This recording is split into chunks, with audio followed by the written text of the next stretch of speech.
Am I the a-hole stories?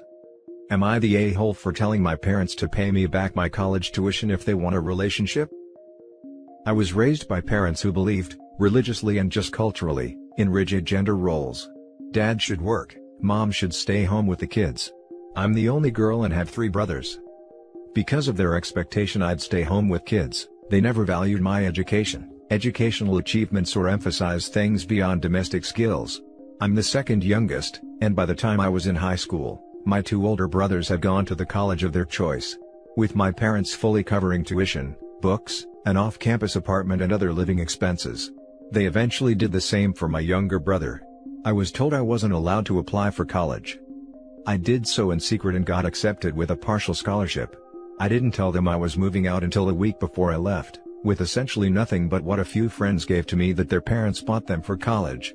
I took engineering, and had to work, take on debt and struggle. My parents and I have barely spoken for years.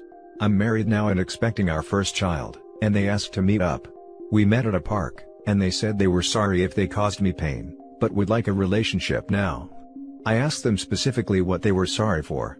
They wouldn't elaborate, and just said they wanted to move forward. I said that wasn't sufficient. In the end, I said they could prove they were sorry by forwarding me the $100,000 my degree and college expenses were, just like they did for my brothers. My mom burst into tears. My dad said I wasn't being serious and I just left. Since then, I've been getting calls from my brothers telling me I'm being immature and hurtful. I don't think so at all. Now for the top comments. Not the a-hole. Hi from another engineer, from a family filled with rage that she has all the talent that the boy was never up to. As far as I can see, your answer to them was perfect. It was very fair, and if they have fixed their appalling bigotry issues, they would be falling all over themselves begging you to take the money. Since they clearly have not fixed their bigotry, you don't want them around your child. Never, ever poison children by allowing bigots in their presence. No exceptions. That includes your bigoted brothers. Edited to add, I have a bachelor's, master's, and doctorate all in engineering. You have no idea how angry this makes them. Hopefully you will too and we can all watch the bigots faint from sheer rage together. Bwah ha ha ha ha. Exactly, they aren't sorry for how they treated OP, they just want to be able to have access to their grandkid. Not the a-hole, that's a generic sorry you're upset non-apology. They are just around now because they want to influence the baby. The $100K ask is fair, if they have the means to pay it. And even if they don't, they somehow made it work for the other 3 siblings. That said, OP, what on earth are you thinking letting these people around your kids? Wow. I would typically say that you would be the a-hole, because expecting money from family is never a good thing, but I am making an exception here. No, you're not the a-hole. Being singled out like that because you are a woman is gross, and it's terribly unfair that your brothers got a free ride and you didn't for that one fact. Good on you though, for making your own way in spite of them. For the next story. Am I the a-hole for not wanting to talk to my sister unless she pays me? Why I despise my sister.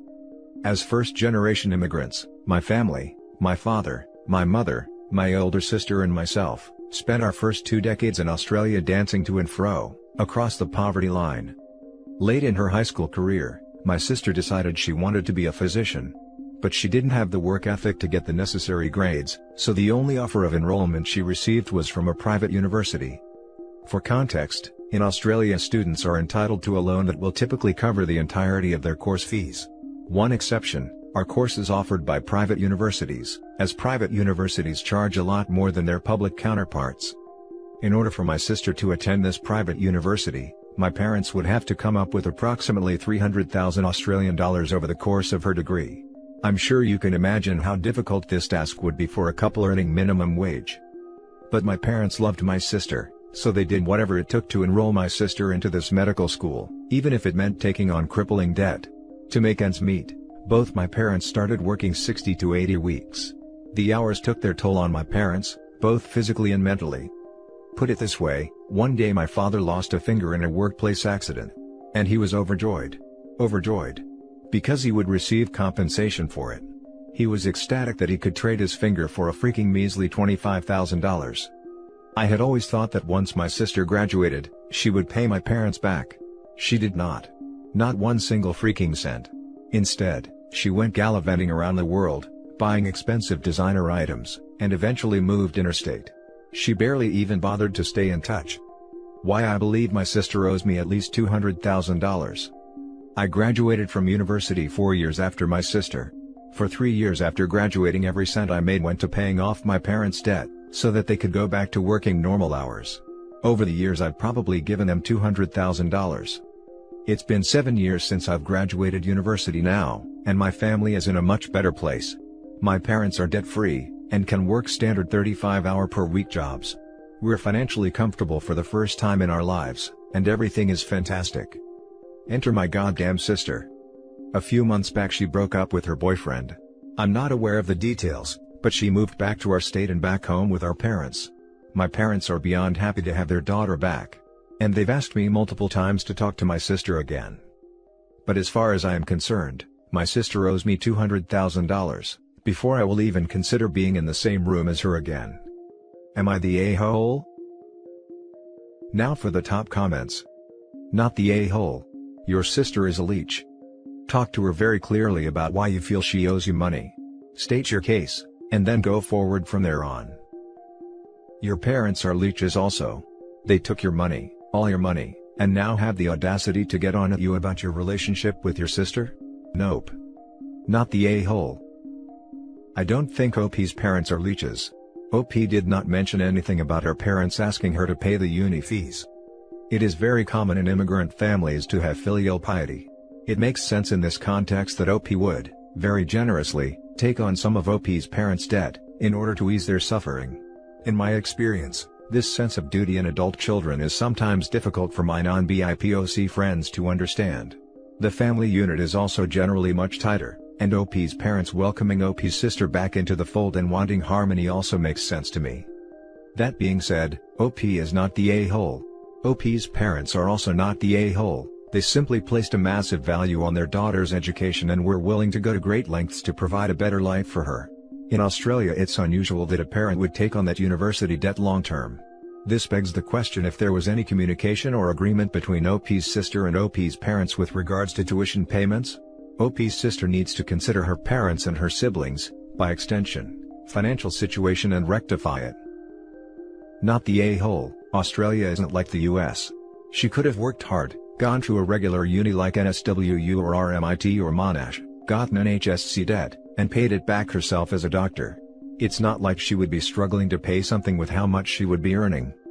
If you helped your parents pay her debt, she definitely owes you and should be told as much. Even if she didn't get the necessary HSC Year 12 marks at first, she could have started a different degree at a public university then transferred over, or potentially done a post-grad. I know a lot of doctors who did it this way. Unfortunate sister is selfish. Not the a-hole. Listen, I didn't understand at first. You paid for your sister's debt, right? You didn't have any debt of your own, you just paid what your parents owed, right? Definitely not the a-hole. You took care of your parents when your sister just walked away. Now for the last story. Would I be the a-hole if I send my parents to jail? My 29 female parents have always been in financial trouble, something that I have never been able to understand, because they both have a really generous salary, more than 3 times my own. Because of these financial troubles, my aunts, uncles, and grandma have had over the years to lend them money. We were evicted a couple of times, that I know. We have had the water, the electricity and the internet cut. Many things, that over the years I admit have affected my emotional and mental health.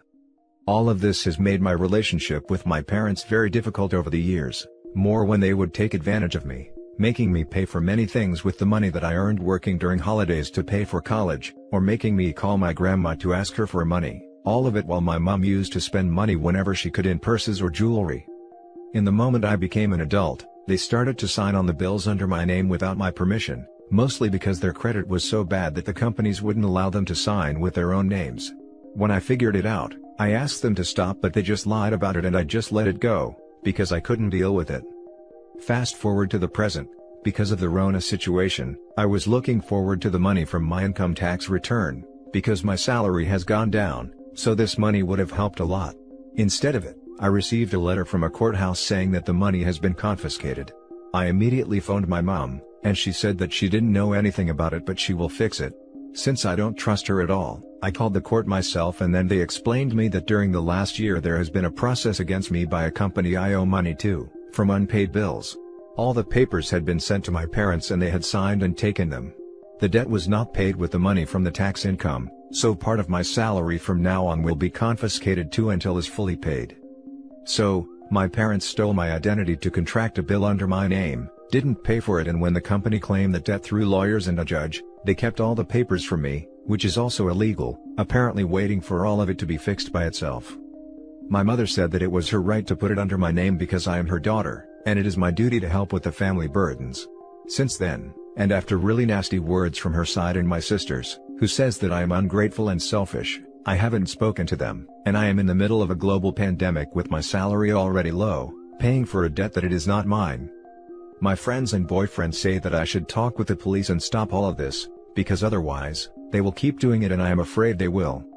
So, would I be the a-hole if I speak with the court, even if it means that my parents, 70 and 63, could go to jail? Now for the top comments. Not the a-hole a million times over. Take their butts to court. In the meantime, freeze your credit.